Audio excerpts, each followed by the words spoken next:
ओम शांति 17/6/2023 की मुरली है।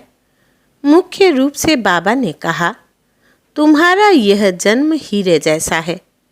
तुम बहुत ऊंच सेवाधारी हो। ब्रह्मा की आत्मा इस समय श्री कृष्ण से भी ऊंच है, क्योंकि वह बाप की बनी है। श्री कृष्ण तो प्रारब्ध भोगते हैं।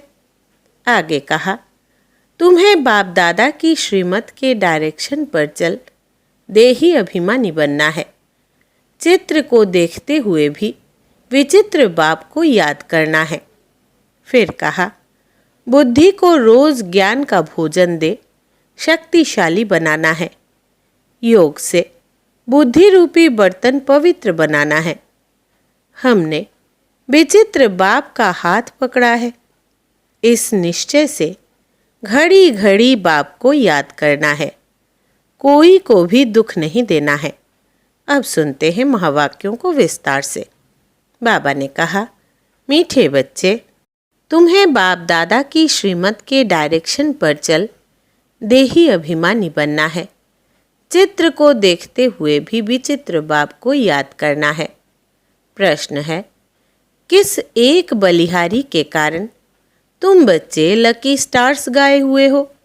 उत्तर, पवित्रता की बलिहारी के कारण।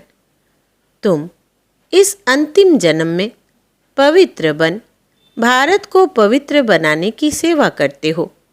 इसलिए तुम लकी स्टार्स देवताओं से भी ऊंच हो। तुम्हारा यह जन्म हीरे जैसा है। तुम बहुत ऊंच सेवाधारी हो। ब्रह्मा की आत्मा इस समय श्री कृष्ण से भी ऊंच है, क्योंकि वो बाप की बनी है। श्री कृष्ण तो प्रारब्ध भोगते हैं। गीत है, आने वाले कल की तुम तस्वीर हो। ओम शांति। बाप कहे बच्चों प्रति, बाप भी निराकार, बच्चे भी निराकार है, परंतु यह जो साकारी चोला लिया है, इनसे पाठ बजाना है। ऐसे पाठ बजाने वाले बच्चों से बाप कहे, अब देही अभिमानी बनो, अपने को आत्मा निश्चय करो। ऐसे न कहो अहम आत्मा सो परमात्मा। यही तो तुम बाप को 84 जन्मों के चक्र में ढकेल देते हो। अपने को बाप समझ 84 जन्मों के चक्र में डाल दिया है। यह कहने से तुम रसातल में चले गए हो। बेड़ा डूबना शुरू हुआ। अब तुमको श्रीमत मिलती है। बच्चे जानते हैं, दो मत गाई हुई है। एक है श्रीमत, यही भगवान की श्रीमत अर्थात बेहद बाप की मत है। उन्होंने श्री कृष्ण का नाम डाल दिया है, वो तो रॉन्ग है। श्री कृष्ण को बाप नहीं कह सकते। बाप होते हैं तीन। एक ऊंच ते ऊंच परमपिता परमात्मा, आत्माओं का बाप। दूसरा है प्रजापिता ब्रह्मा। इनको परमपिता नहीं कहेंगे, यह तो प्रजा का पिता हो गया। इनका नाम भी बाला है। श्री कृष्ण को प्रजापिता नहीं कहेंगे। तीसरा है लौकिक बाप, बेहद का बाप कहते हैं। बच्चे देही अभिमानी भव। अब श्रीमत के तुमको डायरेक्शन मिलते हैं। दोनों की मत इकट्ठी चलती है। तुम महसूस करते हो, यह महावाक्य शिव बाबा समझा रहे हैं। त्रिमूर्ति शिव के बदले भूल से त्रिमूर्ति ब्रह्मा कह दिया है, परंतु इसका अर्थ कुछ नहीं निकलता। त्रिमूर्ति ब्रह्मा कहने से ब्रह्मा की मत गाई हुई है। शिव को उड़ा दिया है। कहते हैं ब्रह्मा भी उतर आए। अब ब्रह्मा तो सूक्ष्म वतन से आकर मत देवे। अब तुमने यह समझा है, प्रजापिता ब्रह्मा को व्यक्त ब्रह्मा कहा जाता है। तुम अभी व्यक्त ब्राह्मण हो, फिर अव्यक्त संपूर्ण ब्राह्मण बनते हो, फिर तुम सूक्ष्म वतनवासी ब्राह्मण बन जाएंगे। संपूर्ण ब्रह्मा, संपूर्ण सरस्वती दोनों सूक्ष्म वतन में वहाँ रहते हैं। विष्णु तो है ही युगल, दो भुजा लक्ष्मी की, दो भुजा नारायण की। अब यह मत तो नामी ग्रामी है। भगवान उवाच। ब्रह्मा को मत देने वाला है शिव। उनका नाम रखा है ब्रह्मा। ब्रह्मा है यहाँ पतित दुनिया में। इनको ऊंच नहीं कहना चाहिए। विष्णु के दो रूप लक्ष्मी नारायण फिर यहाँ स्वर्ग में आते हैं। देव देव महादेव कहा जाता है ना, तो महादेव हो गया शंकर।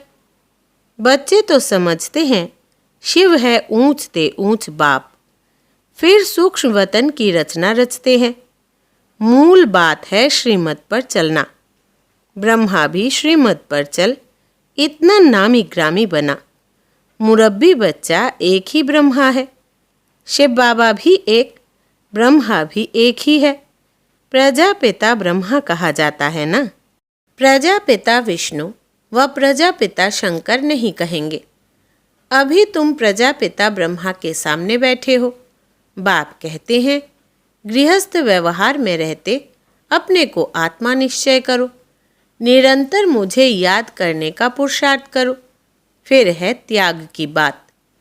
ज्ञान भक्ति वैराग्य कहते हैं ना। वैराग्य से त्याग होता है। सन्यासी पहले वैराग्य दिलाते हैं कि यह काग विष्ठा समान सुख है, इसलिए हम घर बार छोड़ते हैं।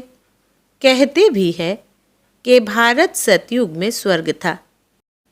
नरक में रहने वाले कहते हैं कि हम स्वर्गवासी थे। अभी तुम बच्चों की बुद्धि में है कि स्वर्ग में देवी देवता ही रहते हैं। प्राचीन भारत में प्योरिटी, पीस, प्रॉस्पेरिटी सब थी। नरकवासी मनुष्य स्वर्ग स्थापन करने वाले बाप की महिमा गाते हैं। आप सुख के सागर हो, शांति के सागर हो। इस बाप से ही सेकंड में जीवन मुक्ति का वर्षा मिलता है। बाबा घड़ी घड़ी कहते हैं किसके साथ चल रहे हो। शिव बाबा से ही वर्षा मिलना है। बुद्धि में शिव बाबा ही याद रहे। उनसे स्वर्ग में अथाह सुख मिलेंगे। तुम कहेंगे हम शिव बाबा के साथ चल रहे हैं। कोई नया होगा तो वो कहेगा कि शिव बाबा तो निराकार है, यह ब्रह्मा है, तुम शिव बाबा के साथ कैसे चल रहे हो। विचित्र है ना। तुम बच्चे जानते हो हम शिव बाबा के सम्मुख बैठे हैं। शिव बाबा का कोई आकार साकार रूप है नहीं। वो निराकार उनके ही शरीर में आते हैं, इनमें आकर बतलाते हैं। यह अपने जन्मों को नहीं जानते हैं। अभी तुम जानते हो।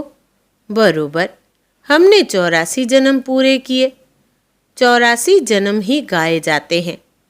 सतयुग में लक्ष्मी नारायण थे तो ज़रूर यही 84 का चक्र लगाते हैं। और धर्म वाले तो बाद में आते हैं। वो इतने जन्म नहीं लेते। पहले आत्मा सतो प्रधान होती है, फिर पिछाड़ी में तमो प्रधान बनती है। तो यह है श्रीमद् भगवान की। ब्रह्मा को भी वो मत देते हैं, परंतु मुरब्बी बच्चा होने कारण अच्छी रीति धारण कर समझाते हैं। कभी वो भी आकर समझाते हैं। कहते हैं बच्चे देही अभिमानी भव। शिव बाबा भी कहते हैं, ब्रह्मा भी कहते हैं देही अभिमानी भव। अब तुम प्रैक्टिकल में सम्मुख बैठे हो। वो है विचित्र, तुम हो चित्र वाले।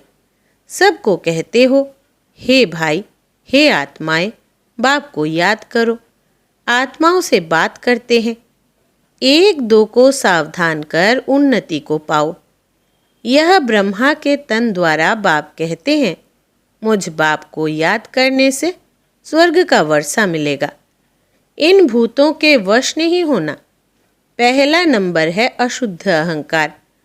बॉडी कॉन्शियसनेस छोड़ दो, सोल कॉन्शियस बनो। भाई भाई हो तो ज़रूर बाप भी होगा। ब्रदर्स सिस्टर्स का बाप हो गया ब्रह्मा। ब्रदर्स ब्रदर्स का बाप है निराकार। यह है साकार। हम सब असुल है निराकारी। फिर पाठ बजाने आते हैं। यह श्री श्री शिव भगवान उवाच। श्री कृष्ण की आत्मा तो सतयुग में थी। वो इस 84वें जन्म में बाप की आकर बनी है। तो श्री कृष्ण की आत्मा से भी यह अच्छी हुई ना, क्योंकि इस समय सेवा करते हैं। श्री कृष्ण की आत्मा तो सिर्फ प्रारब्ध भोगेगी। तो दोनों में कौन बड़ा, कौन ऊंच हुआ? 84 जन्म में जो पहला जन्म वाला श्री कृष्ण है वो ऊंच, या इस समय वाला ब्रह्मा ऊंच? वास्तव में हीरे जैसा जन्म तो यह है, क्योंकि यहाँ तुमको प्राप्ति होती है, वहाँ ऐसे नहीं कहेंगे कि प्राप्ति होती है। इस समय ही तुमको सारी प्रॉपर्टी मिलती है। तुम बहुत ऊंच सेवाधारी हो। तुम भारत को स्वर्ग, पतित को पावन बनाकर फिर इस पर राज्य करने वाले हो। तुम हो लकी स्टार्स। तब तो सब माथा टेकते हैं ना। यह सारी पवित्रता की बलिहारी है। इसलिए बाप कहते हैं काम महाशत्रु है। जिसने तुमको अपवित्र बनाया उनको जीतो। मुझ सर्वशक्तिवान के साथ जितना योग लगाएंगे उतना पवित्र होते जाएंगे। तुमने 63 जन्म विषय सागर में गोते खाए। अभी यह तुम्हारा अंतिम जन्म है। अजामिल जैसे पापी गाए हुए हैं। सतयुग में है ही एक पवित्रता, पावन धर्म। सदैव सुख ही सुख रहता है। यहाँ तो है पतित। सन्यासी पहले सतो प्रधान थे तो बहुत तीखे थे। कहाँ भी जंगलों में उनको भोजन मिलता था। पवित्रता की ताकत थी। ऐसे नहीं कि परमपिता परमात्मा शिव की ताकत थी। तुमको उनकी ताकत मिलती है। माया का राज्य शुरू होता है द्वापर से। 5 विकारों रूपी रावण का राज्य आधा कल्प चलता है। मनुष्य समझते नहीं कि पतित पावन कौन। गंगा को ही पतित पावनी समझ लिया है। परमात्मा को जानते ही नहीं। कह देते हैं कि परमात्मा और उनकी रचना बेअंत है। सतयुग की आयु लाखों वर्ष है। अगर ऐसा होता तो देवता धर्म वालों की संख्या ज्यादा होनी चाहिए। अभी तो क्रिश्चियन लोग जो बाद में आए उन्हों की संख्या ज्यादा हो गई है। यह बाप समझाते हैं। बुद्धि के लिए यह भोजन देते हैं। तुम्हारी बुद्धि अब कितना काम करती है? मनुष्यों की बुद्धि अब काम नहीं करती। रचता और रचना के आदि मध्य अंत को जानने का तालाबंद है। उनका है हद का संन्यास, हठ योग। तुम्हारा है बेहद का संन्यास, राजयोग। तुम राजाओं का राजा, स्वर्ग के मालिक बनते हो। इस समय जो पतित है वो थोड़े ही यह राज बताएंगे। गीता सुनाते हैं। 18 अध्याय का कितना लंबा अर्थ बैठ निकालते हैं। कितनी गीताएं बनाई है। सबकी अपनी अपनी मत है। गीता को समझ नहीं सकते। श्री कृष्ण भगवान ही नहीं, फिर गीता को समझे कैसे? कुछ भी समझते नहीं। अभी तुम जानते हो वो सब है ही भक्ति मार्ग के। 5 भूतों ने अजामिल जैसा पापी बना दिया है। नंबरवार तो होते ही है, एक जैसे तो होते नहीं। समझाया जाता है भगवान एक है। वो आकर राजयोग सिखलाते हैं। लक्ष्मी नारायण और उनकी डायनेस्टी तमो प्रधान से सतो प्रधान बन रही है। वर्ल्ड की हिस्ट्री जियोग्राफी फिर से रिपीट होनी है। पहले तो निश्चय चाहिए। बाबा, बस अब हम तो आपकी ही श्रीमत पर चलेंगे। तुम बच्चों की तकदीर जग रही है। तुम विश्व के मालिक बनते हो और सबकी तकदीर सोई हुई है, बहुत दुखी है। आदि सनातन भारत स्वर्ग था, अब नहीं है। तमो प्रधान पतित बन गए हैं। पतित पावन परमात्मा को कहा जाता है। स्वर्ग में तो सबकी ज्योति जगी रहती है। दीप माला कहते हैं ना, अभी तो उझाई हुई माला है। बाप कहते हैं यह मेरी आत्माओं की माला है। पहले आत्माओं की माला बनाता हूँ, फिर विष्णु की माला बनाता हूँ। शिव बाबा बनाते हैं ब्रह्मा द्वारा। यह भी समझाया है ब्राह्मणों की माला नहीं बन सकती, क्योंकि कभी आसमान पर चढ़ते रहते, कभी नीचे गिरते रहते। निश्चय बुद्धि से बदल संशय बुद्धि बन पड़ते हैं। आज पक्के ब्राह्मण है, औरों को आप समान बनाते हैं, कल शूद्र बन जाते हैं। इसलिए शिव बाबा कहते हैं ब्राह्मणों की माला बन नहीं सकती है। तुम पुरुषार्थ करते हो, रुद्र माला बनेंगे, इसलिए योग लगाना है। योग पूरा होगा तो बुद्धि रूपी बर्तन पवित्र होगा, तो धारणा भी होगी। बाप को याद करने से तुम वर्षा लेते हो। तुम्हारी आँख वर्षा में चली जाती है। लौकिक बाप के बच्चों की भी वर्षा में नजर रहती है ना।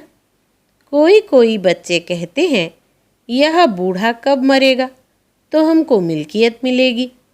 कोई कोई बाप ऐसे मनहूस होते हैं जो बच्चों को भी कुछ देते ही नहीं, स्त्री को घर खर्चा भी नहीं देते। बाप कहते हैं कि मूल बात है निश्चय बुद्धि बनो।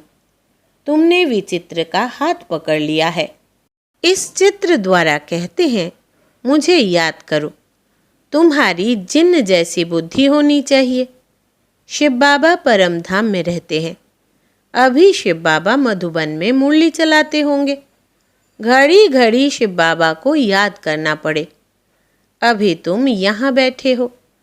वही कहते हैं माँ में कम याद करो तो तुम मेरी माला का दाना बन जाएंगे। यह है रुद्र ज्ञान यज्ञ। इसमें ब्राह्मण भी जरूर चाहिए। शास्त्रों में कोई यह लिखा हुआ नहीं है कि जगदम्बा ब्राह्मणी थी।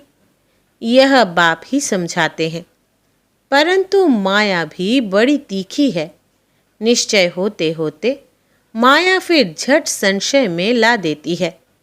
फिर श्रीमत लेने लिए बुद्धि चलती नहीं है। इनका पद भी भ्रष्ट हो जाता है। चढ़े तो चाखे बैकुंठ रस, गिरे तो चखनाचूर। प्रजा में भी कम पद। तुम हो लकी ज्ञान सितारे। तुम्हारे ऊपर बहुत रिस्पॉन्सिबिलिटी है। बाबा कहते हैं खबरदार रहना, विकार में नहीं जाना। तुम्हारा धंधा है पतित को पावन बनाने का। कोई को भी दुख मत दो, सदा सुखी बनाना है। बाप बच्चे बच्चे कहकर समझाते हैं, फिर भी बुजुर्ग है। इनकी आत्मा को भी बच्चा कहेंगे। यह आत्मा भी उनको बाप कहती है। कदम कदम श्रीमत पर चलना है।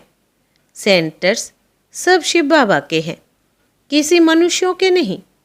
शिव बाबा ही इन द्वारा स्थापना कर रहे हैं। अच्छा, मीठे मीठे सिके लदे बच्चों प्रति माता पिता बाप दादा का याद प्यार और गुड मॉर्निंग।